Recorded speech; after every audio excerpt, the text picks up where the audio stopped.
ये सदस्य श्री जगदम्बा पाल जी।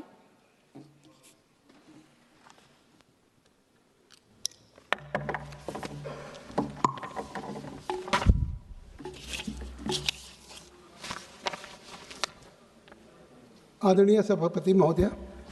मैं आपका अत्यंत आभारी हूँ कि द हेल्थ सिक्योरिटी से national security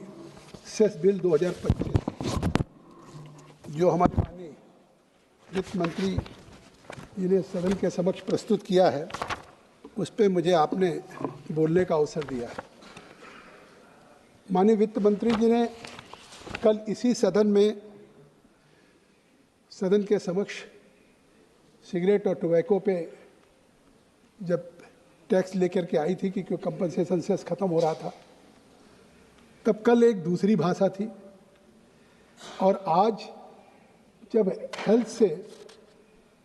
national security, health security से नेशनल सिक्योरिटी का एक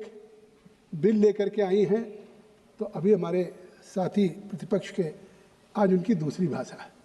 मैं समझता हूं कि यह सदन इस बात का गवाह होगा। शायद देश की आज़ादी के बाद से तमाम विभाग के मंत्रालयों के अलग अलग विभाग के संबंधित हमारे विधेयक आते हैं और हमारे इस तरह का शायद ये पहला बिल होगा और ये सरकार की प्राथमिकता होगी, ये सरकार की सोच होगी कि अगर हम किसी डिमेरिट्स गुड पे एक सेस लगाने जा रहे हैं तो उस सेस का एक एक पैसा, एक एक पाई हम कहाँ खर्च करेंगे, हमारी क्या प्राथमिकता होगी, या हमारे देश के सामने उस प्रतिबद्धता को इस बिल में दर्शाने का काम कर रही है। और कदाचित आप भी इस बात की गवाह होगी कि शायद एक बिल में किसी भी देश की क्या प्राथमिक सुरक्षा होती है या क्या प्राथमिकताएं होती हैं। किसी भी देश की जो प्राथमिकता होती है उस देश के रहने वाले लोगों की, उनके स्वास्थ्य की सुरक्षा की एक प्रतिबद्धता या गारंटी की बात होती है। किसी भी देश के लिए सबसे बड़ी चिंता अगर है तो उसके हेल्थ सिक्योरिटी की चिंता है, चाहे कोविड का जिक्र किया हो और चाहे कोविड के पहले किसी वायरस का हो, कोई पैंडेमिक हो। देश के लिए, सरकार के लिए सबसे पहली प्राथमिकता उसके स्वास्थ्य की होती है, उस देश के इंसानों की। और दूसरी सबसे बड़ी प्राथमिकता कि उस देश में रहने वाले लोगों की सीमाओं की सुरक्षा हो या उस देश की नेशनल सिक्योरिटी हो। मुझे लगता है किसी देश की प्राथमिकता केवल दो सर्वोच्च हो सकती है, तो हेल्थ सिक्योरिटी और नेशनल सिक्योरिटी। और मैं बधाई दूंगा नरेंद्र मोदी जी की सरकार को कि पहली बार हेल्थ सिक्योरिटी, नेशनल सिक्योरिटी दोनों का समन्वय एक विधेयक में करके लाई है और इस बात की प्रतिबद्धता कर रही है कि हम जो ये सेस लगाने जा रहे हैं डिमेरिट्स गुड्स पे, उस डिमेरिट्स गुड्स का एक एक पाई हम किसी और चीज़ में नहीं खर्च करेंगे, इंफ्रास्ट्रक्चर पर नहीं खर्च करेंगे, डेवलपमेंट पे, वो भी जरूरी है। आज हमारी ग्रोथ रेट है, जब कल इसी सदन में हमारी तरफ से कहा जा रहा था 8.2, तो हमारी सुप्रिया बहन बैठी है, तो आईएमएफ का कमेंट भी, कोड भी पढ़ लें कि आज भी आईएमएफ ने कहा apart from all the constraint India is one of the fastest growing economy और सबसे अच्छा है। तो वो भी आईएमएफ का कोड है और उसका जवाब बहुत स्पष्टता के साथ कल माननीय वित्त मंत्री जी ने दिया है, तो इसलिए मैं उस पर बहुत डिटेल नहीं जाना चाहता हूँ। हाँ, नहीं, वो तो आपकी साथी हैं, पढ़ के आती हैं, ऐसा नहीं है, पढ़ती है, मैं ये नहीं कहूँगा, लेकिन वो अपनी जो इस्तेमाल करने की चीज़ है उसको पढ़ती है कि जो उन्हें कहना, जानती सब है। मैं सुप्रिया जी के विद्वता पे कोई सवाल नहीं उठा रहा हूँ। तो मैं कहना चाहता हूँ कि आज कम से कम मैं माननीय वित्त मंत्री जी को इस बात की बधाई देता हूँ कि एक विधेयक में दो विषय, दो सब्जेक्ट, कि अगर हम इस सेस को लगा रहे हैं, इस उपकर को लगा रहे हैं, तो वो केवल उस पैसे से इस देश के लोगों के, रहने वाले लोगों के, एक एक व्यक्ति की, उनके स्वास्थ्य की सुरक्षा की गारंटी, और दूसरी तरफ उस सेस के पैसे से जो हमारी नेशनल सिक्योरिटी होगी उसकी गारंटी। तो इस तरह से हम एक विधेयक लेकर के आए हैं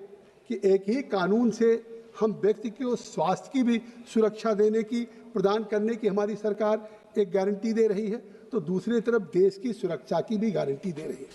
और जो इस विधेयक से हमारा राजस्व आएगा, वो जहां एक व्यक्तियों की सुरक्षा की बात करेगा, वहीं राष्ट्र की भी सुरक्षा पे हमारा पैसा खर्च होगा। और ये एक तरह से व्यक्ति के लिए हमारा फर्स्ट लाइन ऑफ डिफेंस क्या होता है? फर्स्ट लाइन ऑफ डिफेंस होता है आदमी की हेल्थ होती है। तो व्यक्ति की जो हेल्थ है, स्वास्थ्य है, वो फर्स्ट लाइन ऑफ डिफेंस है। और दूसरी, देश की सुरक्षा के लिए जो फर्स्ट लाइन ऑफ डिफेंस है वो उसकी पुलिस और आर्मी है। और ये बिल आज चाहे हेल्थ हो चाहे सिक्योरिटी हो, ये नहीं कि आज हम इस बिल को ले आए हैं तो इस सेस के पैसे की हम एक स्पष्टता के साथ सदन को सरकार आश्वस्त कर रही है। लेकिन अगर इसके पहले हम देखें तो शायद देश की आज़ादी के बाद ये भारत में पहली बार नरेंद्र मोदी जी की सरकार है कि जिसने दुनिया में केवल एक देश रहा होगा, जो यूएसए, जिसके बराक ओबामा ने वो अपने देश की जनता के लिए, 24 करोड़ जनता के लिए ओबामा केयर की एक हेल्थ गारंटी दिया था, या दुनिया का दूसरा देश है जिसने अपने 140 करोड़ के लिए मोदी आयुष्मान भारत की गारंटी देने का काम किया है। मुझे लगता है कि शायद इस बात को अब कहने की जरूरत नहीं है। पूरी दुनिया में लोग विश्वास नहीं करते कि 5 लाख रुपया प्रति वर्ष परिवार के किसी सदस्य को दुर्भाग्य से अगर कोई बीमारी हो जाए, कुछ इस तरह की अस्वस्थता हो जाए, किसी तरीके से जीवन मौत के सवाल, जहां जमीन बेचनी पड़ती थी, अपना मंगलसूत्र बेचना पड़ता था, कर्ज लेना पड़ता था और उसमें परिवार समाप्त हो जाता। आज उन परिवार को इस बात की, जहां लोगों को खाद्यान्न की सुरक्षा की गारंटी कोविड से आज तक चली आ रही, यही प्रतिपक्ष कह रहा था ये 19 के चुनाव के लिए ये जिस तरीके से 5 किलो अनाज की हुई है। लेकिन आज आपने देखा कि 19 से आज 25 में आज भी देश के हर व्यक्ति की खाद्यान्न की सुरक्षा की गारंटी अगर किसी ने दिया है तो नरेंद्र मोदी की सरकार ने दिया है पूरे देश के लोगों को। आज किसी को यह चिंता नहीं है कि हमारे सामने अगर कोई रोजी रोटी भी आता जाएगी या कुछ होगा तो किस तरीके से होगा। तो इसलिए मैं कहना चाहता, आप सुनिए, इसलिए मैं कहना चाहता कि आज आपकी भी कंस्टिट्यूएंसी में किस तरीके से आज लोगों को 5 लाख का फायदा मिल रहा है, दुर्या जी आप जानते हैं।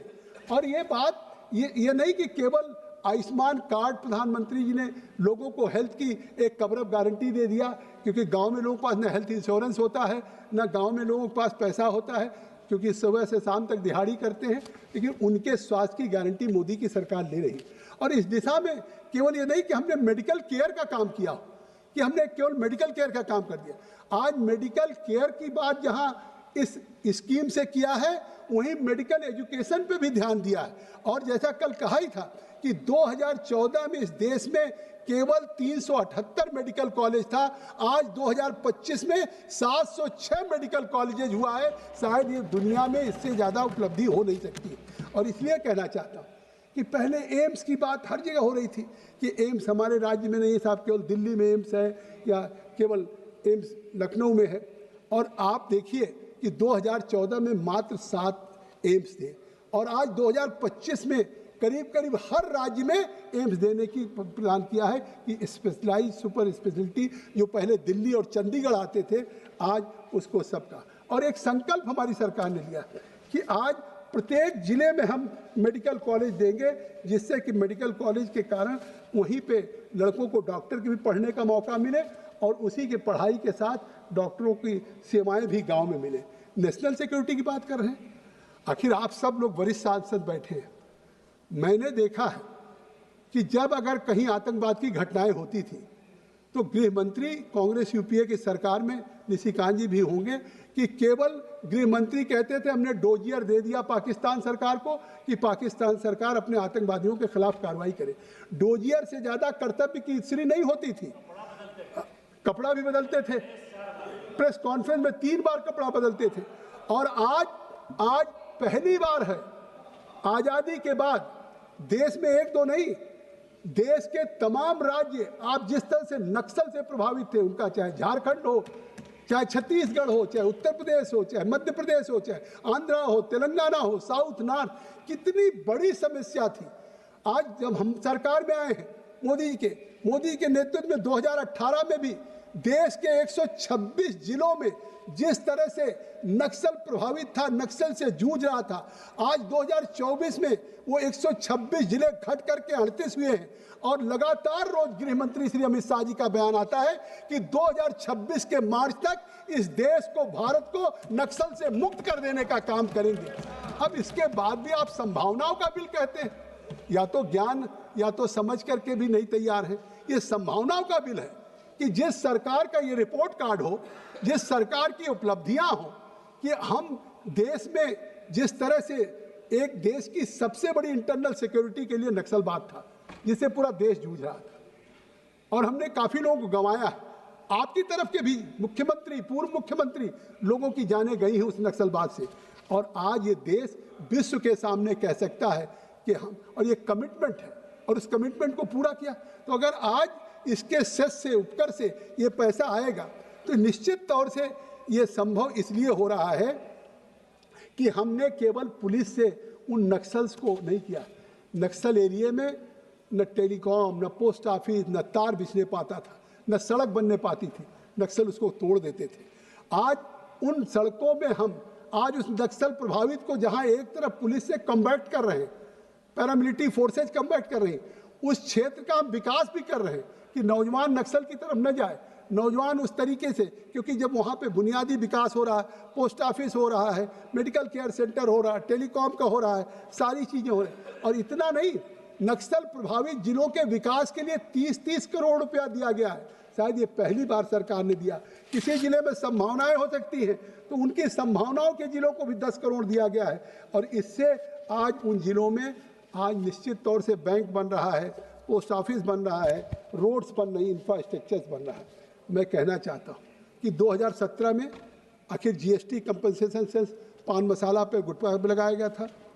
आज बार बार ये कहा जा रहा है कि साहब मशीन पे, अरे साहब किस राज्य में नहीं पता है कि जो आज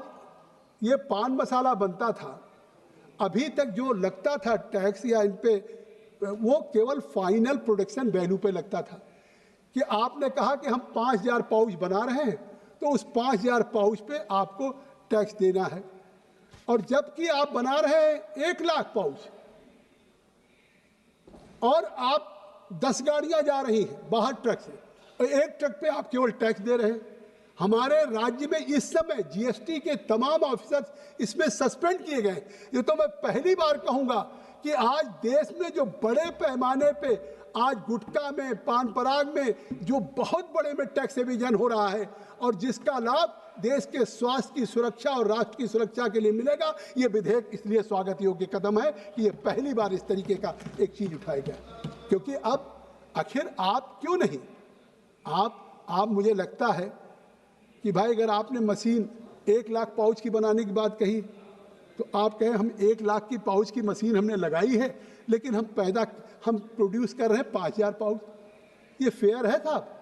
इससे साफ है कि अगर 1 लाख पाउच रोज बनाने की है, क्योंकि 1 मिनट में 5000 पाउच बन जाता, उसमें मसाला डाला, पैकिंग होती रहती है। कानपुर इसका बहुत बड़ा सेंटर है,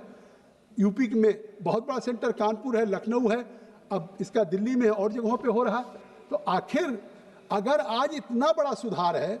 तो इतना बड़ा सुधार है, अब यहाँ इस सदन में वरुण जी आप बोल रहे हैं, लेकिन इस बात को आप बोल रहे हैं, लेकिन देश के सभी राज्यों के जो फाइनेंस मिनिस्टर हैं, जिसमें कांग्रेस के भी होंगे, टीएमसी के भी होंगे, डीएमके के भी होंगे, वो सब इसको रियलाइज कर रहे थे। इसीलिए इस विधेयक पे जो सेस लगाने का है वो जीएसटी काउंसिल से परस्पर सर्वसम्मति के सहमति से है। यह निश्चित तौर से यह भी अपने आप में मुझे तो नहीं लगता है कि जब एक तरफ आपके फाइनेंस मिनिस्टर अगर आपके राज्यों को बैठ करके और उस मतलब जीएसटी काउंसिल में इस बात पे एग्रीड है, सहमति है, तो मुझे लगता है कि यहाँ पे आलोचना करने का तो कोई औचित्य है नहीं। क्योंकि आज जब निश्चित तौर से इस फाइनल प्रोडक्शन वैल्यू की जगह पे जो अभी तक सेस को कैलकुलेट होता था वो ये था कि साहब टैक्स होगा 20 पे 35% होगा, लेकिन अब जब मार्च 26 में वो खत्म हो जाएगा तो उसके बाद जो आज ये हेल्थ सिक्योरिटी से नेशनल सिक्योरिटी लागू होगा, अब ये केवल फाइनल प्रोडक्शन वैल्यू पे नहीं लागू होगा, बजाय इसके जो पान मसाला को उत्पादित करने वाली मशीन है, उस मशीन की कैपेसिटी पे है। तो अगर केवल विरोध के लिए विरोध करना है, देश की सुरक्षा के साथ अगर इसका एक एक पैसा देश की सुरक्षा, देश के नक्सलवाद को समाप्त करने के लिए, देश के स्वास्थ्य की सुरक्षा के लिए, आज तो बिना सेस के भी कोई देश कल्पना कर सकता है कि अपने हर व्यक्ति को 5 लाख की स्वास्थ्य की गारंटी दे सकता है। और इस बार सरकार बनने के बाद अभी तक तो सोशियो इकोनॉमिक लिस्ट में जिसका नाम था उस परिवार को होता था, लेकिन अब नरेंद्र मोदी जी की सरकार ने कह दिया जो 70 वर्ष का व्यक्ति हो गया, चाहे किसी भी जात बिरादरी किसी इनकम का होगा, उसको